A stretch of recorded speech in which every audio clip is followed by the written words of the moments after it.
U.S. climate envoy John Kerry is in Beijing for a three-day visit. He's there to resume long-awaited climate talks between the world's two biggest economies and two biggest carbon polluters.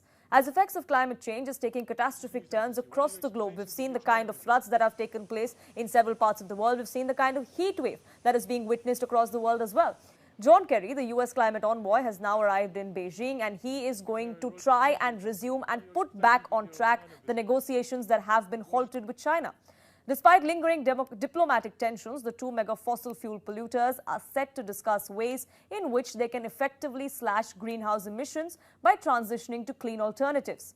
The much-needed climate conversations between the two countries was halted last year in August when China raised its objections to Representative Nancy Pelosi's visit to Taiwan that Beijing claims is their own territory. Now, as US and China vow to take big steps and mitigate climate change, Chinese envoy said that China is seeking substantial dialogue this week. However, observers are keeping their expectations low, wondering if both the countries will agree on common policies and on common targets. Is this more about pandering to their domestic audiences? That is also a question that many have raised.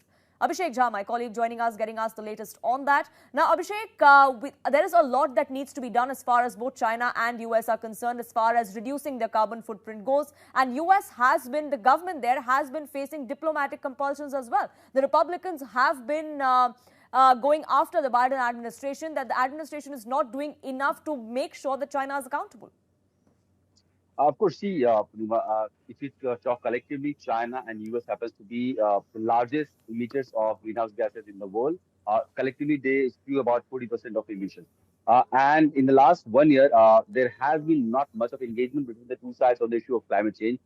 The decision was taken during the Bali summit of G20, but then between the leaders of USA and China that both countries should engage more on climate change talks and how to reduce the emission. But then it did not go further because of this February spy balloon thing. After that, we have seen a downslide in U.S.-China diplomatic relationship.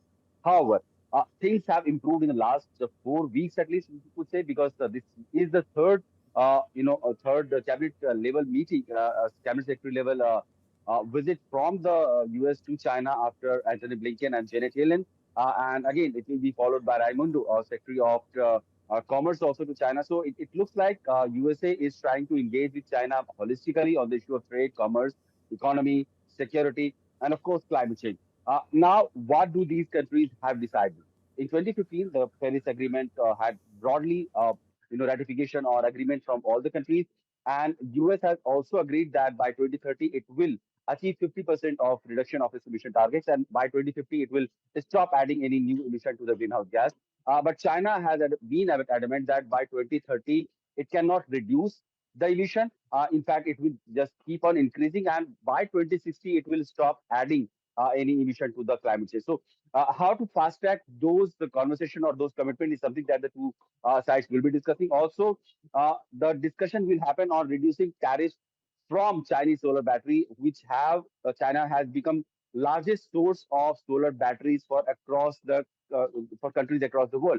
And US solar battery production or manufacturers are asking the government to increase the tariff from importing Chinese solar batteries so that their domestic consumption or domestic manufacturing industry should not, adversely be impacted by the Chinese imports. So, how US and China is going to, balance those tariff negotiations is something also that can be on the agenda of Yes. John Kerry when he'll be meeting his Chinese counterpart. Yes, and like you mentioned, that this is in a series of engagements that US seems to now be carrying out with China. Does that finally mean that the trade thaw that we saw between the trade frosty ties that we saw between the two countries for years together, now that seems to be heading towards a thaw because both those countries have realized that they need each other as far as sustaining their economies go? I mean, it will be a little too, too premature to say that if they are agreeing to, engage in, agreeing to talk about that. But the good thing is that the two largest economies of the world are trying to engage on the issue. In fact, we have seen the Secretary of State Blinken going there, Janet Yellen, Secretary of Treasury going there. Now, John Kerry, Secretary of, Envoy on Climate Change is going there. Raymond, Secretary of Commerce will be also going there.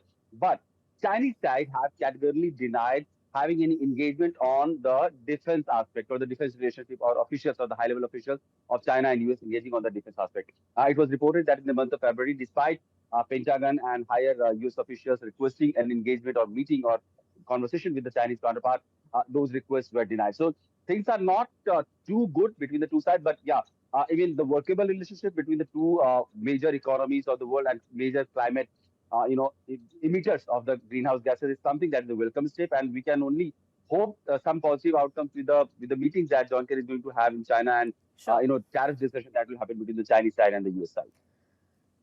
Sure. Is this only about exchanging pleasantries and niceties, or is there an actual outcome? We'll find out in the next 3 days. For the moment, though, Abhishek, thank you so much for getting us the latest.